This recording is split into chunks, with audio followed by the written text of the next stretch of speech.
Gloire à l'Éternel des armées, nous bénissons le Seigneur pour le souffle de vie qu'il ne cesse de nous accorder en ce jour. Bienvenue à une minute de prière de ce samedi 2 août 2025. Gloire à l'Éternel, il y a 27 ans maintenant que je donnais ma vie à Christ, que je suis entré dans la grande famille des enfants de Dieu. Et après, il y a eu beaucoup de choses, des hauts et des bas, mais nous tenons toujours ferme et le Seigneur est avec nous. Aujourd'hui, le Seigneur a mis en mon cœur le désir de partager avec vous ce passage de Actes chapitre 17, les 27e et 28e versets que je lis au nom de notre Seigneur Jésus-Christ. Bien qu'il ne soit pas loin de chacun de nous, car en lui, nous avons la vie, le mouvement et l'être. Alléluia.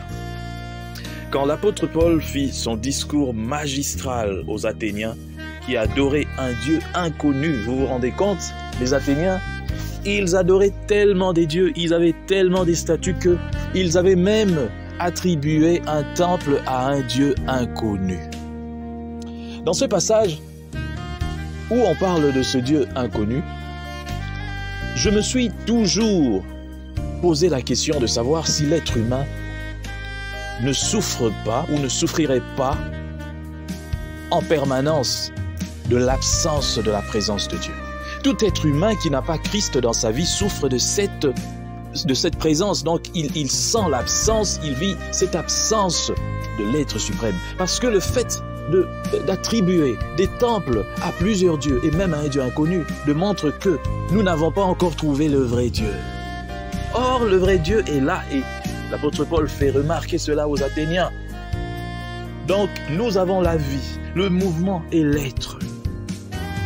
C'est en notre Seigneur que nous avons toutes ces choses. Si surprenante soit cette parole, tel est le don du Père pour nous. Pourquoi nous contenter de moins? Christ est un refuge qui nous abrite au jour des difficultés, de la tentation, des dangers. Notre communion avec lui doit être telle que sa vie devienne notre vie et sa victoire, notre victoire. Si nous avons en lui la plénitude de la vie, en dehors de lui, notre témoignage et notre service restent infructueux.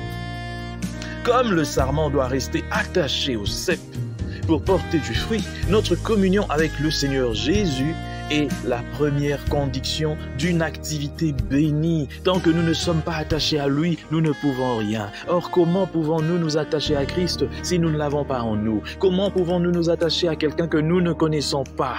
Beaucoup aujourd'hui sont même à l'église visible. L'église, ça veut dire tous ceux qui se réclament de Christ, même qui ne le sont pas pour certains.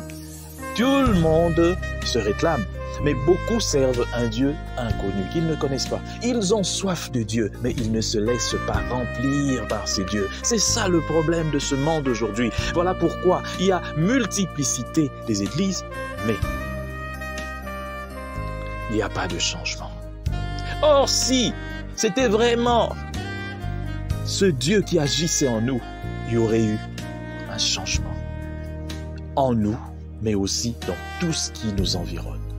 Que Dieu bénisse sa parole, qu'il bénisse tous ceux-là qui m'ont suivi, que cette parole atteigne les extrémités de la terre, au nom de Jésus-Christ. Amen. Gloire à Dieu. Bonne fin de journée à tous.